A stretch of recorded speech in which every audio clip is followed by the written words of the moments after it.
already knew by watching the trailer, I knew that the show was going to be heavy, but I didn't think the show was going to play out like this, and I'm a fan of it.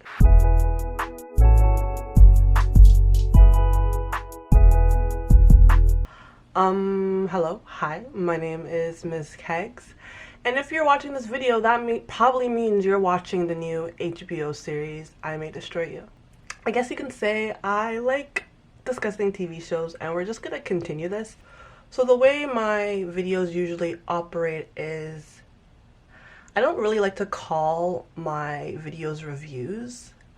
I like to call them more discussions because I like to open up the comment section to anybody that watches the show to comment what they thought of the episode, and then we could just talk about it amongst ourselves.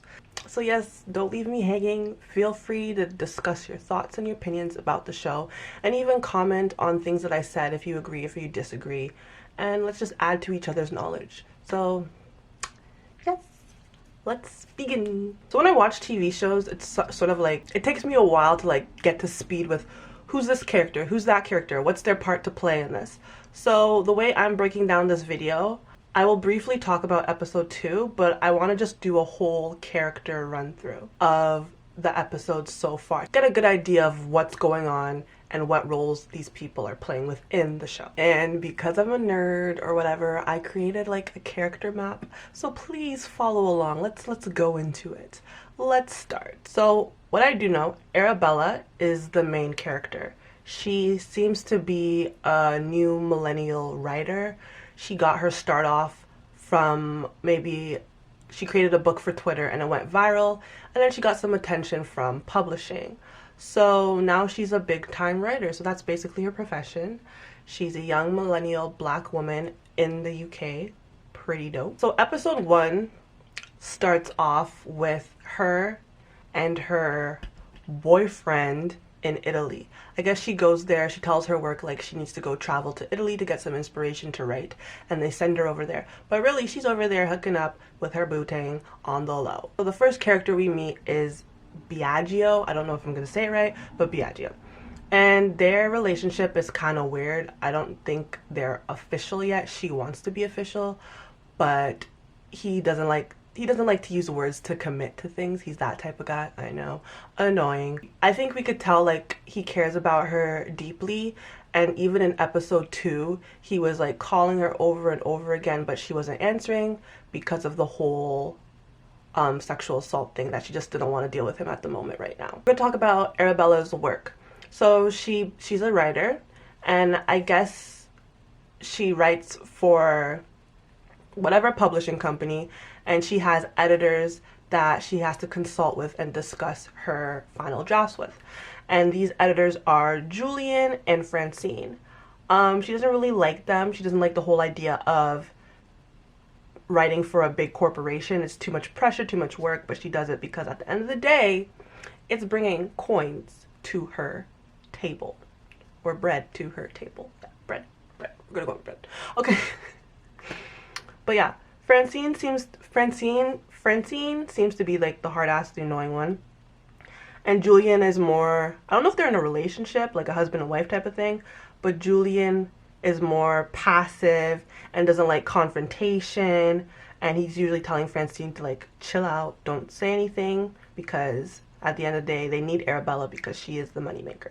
So far in this series we know that Arabella has 4 friends. Her first friend we know is her housemate Ben. Terry, the actress friend. Simon, he's weird to me. We'll get back to him later. And I think there's one more. Yes, Kwame or Kwame. I don't really know how to say it properly. I'll listen again so I don't butcher it the next time. But yes, 4 friends. Okay, so I'm gonna start this off with Simon. So Simon is one of Arabella's, I believe, childhood friends. He's been in the picture for a long time. Yeah, the Italian boyfriend doesn't really like Simon, but Arabella assures him like it's strictly platonic. There's nothing there within that friendship, which I believe to be true right now. Okay, so Simon is in a relationship with a woman named Kat, and I thought they were married, but they're not. They've been in a relationship for 8 years, but they never tied the knot or anything like that. Just a relationship for 8 years. I don't know, whatever. So I see within this relationship there are complications and there's some issues going on. And it was kind of weird because they were exploring the idea of having a threesome. And I'm gonna let people live their lives, but I already knew that was problematic. And we find out at the end of episode 1, guess what?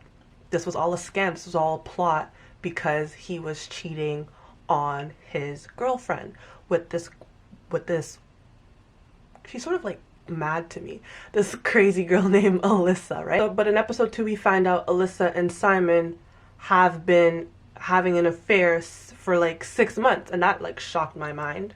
And Alyssa just blurted that out to Arabella so casually, like she doesn't even care.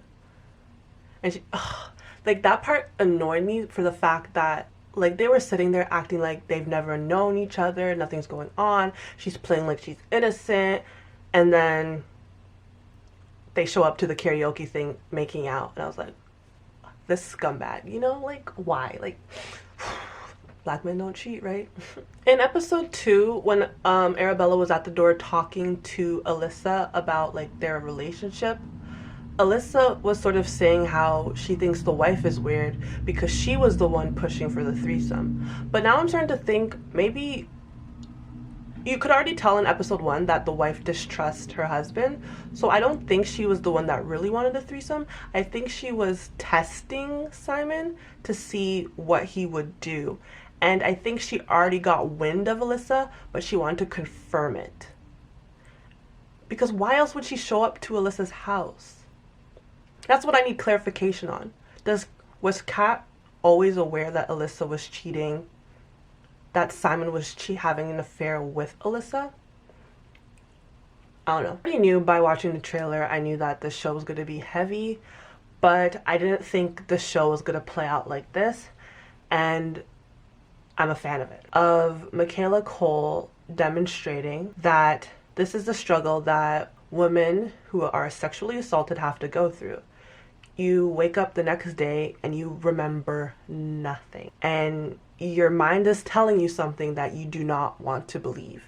And you have to go through the process of believing what your mind is telling you. And that is extremely tough. It's scary because you don't know who to trust in the situation. You don't know who has failed you or who was there for you. And Michaela was failed. I don't know who really had her back. And in episode 2, episode 2 was called Someone is Lying. And it is clear that Simon is lying. The whole point of the series, I guess, is to put the pieces together and find out what the hell happened. And I want to find out what the hell happened too, so I created another character map. Character map includes 4 people. I know Alyssa was there too. She's already a suspect to me, but I didn't put her on the map. Maybe out of laziness, but whatever. Okay. So Dre was there, Simon was there, some random black guy was there, and a guy named David. And it is established that David is the rapist with his disgusting self. So Arabella went to Simon to be like, hey, do you know what happened? Like, who took me home? And Simon says he's the one. Simon says that he was the one that took her home. Do I believe that? Maybe. Did he lose track of her? I believe he did, and I don't believe he knew where she was at all times. He probably found her somewhere and then took her home, but I don't believe he was with her at all times. Dre, I think Dre was just there to be there. He might have played a role in this. I hope he didn't, because I'm pretty sure he flew back to the States. So I'm gonna dismiss him for now. But there was 2 guys there that even Simon didn't know. I don't even know if that was true or not. David, the white guy, and this other black guy who has no name. And David was the one who provided the drinks. And he passed the drink to Arabella. I don't know if that was the spiked drink, but he was handing out drinks to everybody. What if the men were spiked too? I do not know. I don't believe so. And I think only Elisa and Arabella were targeted. Okay, so we know Simon is lying. Like, it was obvious when Arabella was at his house and asking him all these questions that he didn't have the answer to. but it was confirmed when Arabella went to Elisa's house. Elisa reveals to Arabella that she is aware she got spiked because her housemates and them put two and two together. And she said she told Simon, yet he's ignoring her. Why would Simon be ignoring her? I believe it. No, I do believe. We all believe. Simon knows more to the story that he's not willing to tell. I feel like Simon is protecting people, and Simon is trash. I got really annoyed at Elisa when Arabella was telling her what she is thinking.